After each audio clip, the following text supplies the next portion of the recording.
ভারতের উত্তর পূর্বাঞ্চলীয় রাজ্য ত্রিপুরায় গত ৩ দশকেরও বেশি সময়ের মধ্যে সবচেয়ে ভয়াবহ বন্যা হচ্ছে বলে জানিয়েছে সেখানকার সরকার। রাজ্যের এক মন্ত্রী বিবিসি বাংলাকে বলেছেন, আগস্ট মাসে যা বৃষ্টিপাত হয়েছে তা স্বাভাবিকের চেয়ে ১৫১% বেশি। এখন পর্যন্ত অন্তত ১২ জনের মৃত্যু হয়েছে এবং ২ জন নিখোঁজ রয়েছেন বলে রাজ্য প্রশাসন জানিয়েছে। এদের মধ্যে গত ২৪ ঘন্টায় মারা গেছেন ৭ জন। প্রায় ১৭ লক্ষ মানুষ সেখানে জলবন্দী হয়ে পড়েছেন বলে বৃহস্পতিবার সন্ধ্যায় জানিয়েছেন রাজ্য সরকার। গত ৪ দিন ধরে প্রায় অবিরাম বৃষ্টিপাত হচ্ছে সেখানে। শুধুমাত্র গোমতী জেলায় যে এলাকাতেই অবস্থিত গোমতী জলবিদ্যুৎ কেন্দ্রের অধীন ডম্বুর জলাধার, সেই জেলায় আগস্ট মাসে স্বাভাবিক বৃষ্টিপাত হওয়ার কথা ১৯৬.৫ মিলিলিটার, অথচ সেখানে বৃষ্টি হয়েছে ৬৫৬.৬ মিলিলিটার, যা ২৩৪%-এরও বেশি। বিবিসি বাংলাকে এই তথ্য দিয়েছেন রাজ্যের বিদ্যুৎ মন্ত্রী রতন লাল নাথ। রাজধানী আগরতলা সহ বিস্তীর্ণ এলাকা এখনও জলের তলায়। হাওড়া, খোয়াই, মুহুরী ও ঢলাই সহ রাজ্যের প্রায় সব নদী বিপদসীমার উপর দিয়ে বইছে। ভারতের আবহাওয়া বিজ্ঞান দপ্তর রাজ্যের ৩টি জেলায় লাল সতর্কতা এবং বাকিগুলোতে কমলা সতর্কতা জারি করেছে। ডম্বুর বাঁধে কি হয়েছে? এই বন্যায় সবচেয়ে ক্ষতিগ্রস্ত হয়েছে যেসব জেলা, তার মধ্যে আছে গোমতী। গোমতী জেলাতেই গোমতী জলবিদ্যুৎ কেন্দ্রের ডম্বুর স্লুইস গেট খুলে দেওয়ার ফলে বাংলাদেশের বিস্তীর্ণ অঞ্চলে ব্যাপক বন্যা হয়েছে বলে বাংলাদেশের বিভিন্ন সংবাদ মাধ্যমে খবর বেরিয়েছে। রাজ্যের বিদ্যুৎ দপ্তরের অধীন এই জলবিদ্যুৎ প্রকল্পটি। দপ্তরের মন্ত্রী রতনলাল নাথ বিবিসি বাংলাকে বলেছেন, যে প্রচারটা করা হচ্ছে ডম্বুর গেট খুলে দেওয়া নিয়ে, সেটা অপপ্রচার ছাড়া কিছু না। গোমতী জলবিদ্যুৎ কেন্দ্রের কোনো গেট খুলে দেওয়া হয়নি। এই বিদ্যুৎ কেন্দ্রের জলাধারটির সর্বোচ্চ ধারণ ক্ষমতা ৯৪ মিটার। জলস্তর এর বেশি উঠলেই নিজের থেকেই জল গেট দিয়ে বেরিয়ে যাবে। জলস্তর আবার নিচে নেমে গেলে নিজের থেকেই গেট বন্ধ হয়ে যাবে। জলস্তর সর্বোচ্চ ধারণ ক্ষমতার বেশি হয়ে যেতেই জলাধারের ২টি গেট দিয়ে জল বেরোচ্ছে। এর মধ্যে একটি গেট দিয়ে ৫০% হারে জল বেরোচ্ছে। সংশ্লিষ্ট এলাকার মানুষকে আগে থেকেই মাইকিং করে সতর্ক থাকার অনুরোধও জানানো হয়েছিল। তিনি আরও বলেছিলেন যে গত ৩ দশকে এরকম বন্যা হয়নি ত্রিপুরায়।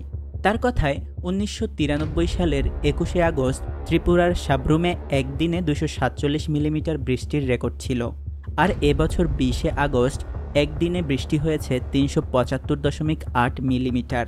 ঠিক ৩১ বছর পরে একদিনে এত বৃষ্টি হয়েছে।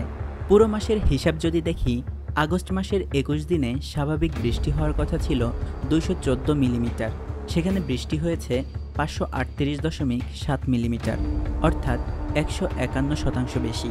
মন্ত্রী বলেছিলেন, স্বাভাবিকভাবেই এত বেশি বৃষ্টিপাত হওয়ায় এত বড় বন্যা দেখা গেছে ৩ দশকেরও বেশি সময় পরে। উদ্ধারে হেলিকপ্টার। উদ্ধার কাজ ও ত্রাণ বিলির জন্য পুরো রাজ্য প্রশাসনই কাজে নেমে পড়েছে বলে বৃহস্পতিবার আগরতলায় সাংবাদিকদের জানিয়েছে মুখ্যমন্ত্রী মানিক সাহা। রাজ্যের ত্রাণ, পুনর্বাসন ও বিপর্যয় মোকাবেলা দপ্তর বৃহস্পতিবার সন্ধ্যায় জানিয়েছে যে ৪৫০টি আশ্রয় শিবির খোলা হয়েছে, যেখানে আশ্রয় নিয়েছে ৬৫,০০০-এরও বেশি মানুষ।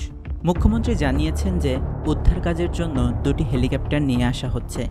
জাতীয় বিপর্যয় মোকাবেলা বাহিনীও অতিরিক্ত দল পাঠিয়েছে বৃহস্পতিবার সকালেই। একই সঙ্গে কাজ করেছে রাজ্য বিপর্যয় মোকাবেলা বাহিনী, Assam rifles, Tripura state rifles এর মতো সশস্ত্র বাহিনীগুলোও।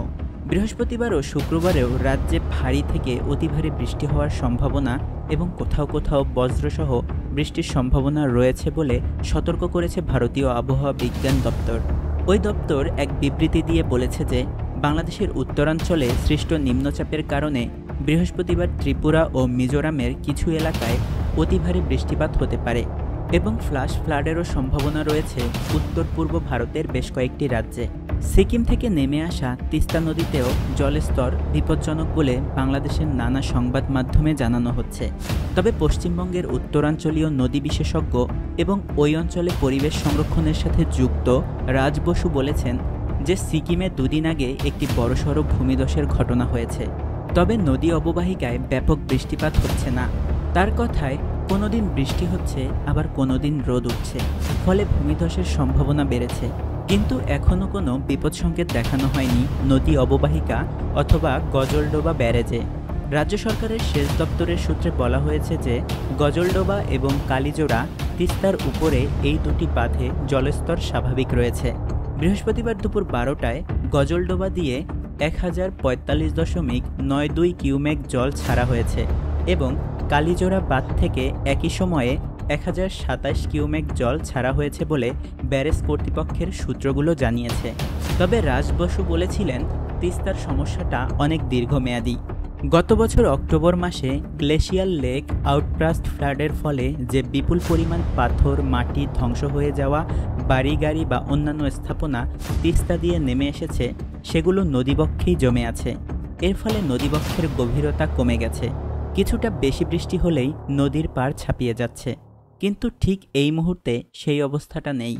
এই সমস্যার সমাধান একদিনে হবে না, দীর্ঘমেয়াদী পরিকল্পনা করতে হবে। সেরকম কোনো উদ্যোগ না কেন্দ্রীয় সরকারের দেখছি, না দুটি রাজ্য সরকার। অন্যদিকে ফারাক্কা ব্যারেজে নদীর জলস্তর বুধবার থেকে কিছুটা বৃদ্ধি পাওয়ায় সেখানে কয়েকটা গেট খুলে দেওয়া হয়েছে বলে ব্যারেজের সূত্রগুলো জানিয়েছে। কিন্তু ঠিক কতটা জলস্তর বেড়েছে বা কটি গেট খুলে দেওয়া হয়েছে সে ব্যাপারে ফারাক্কা ব্যারেজের কর্তৃপক্ষের সঙ্গে চেষ্টা করেও যোগাযোগ করা যায়নি।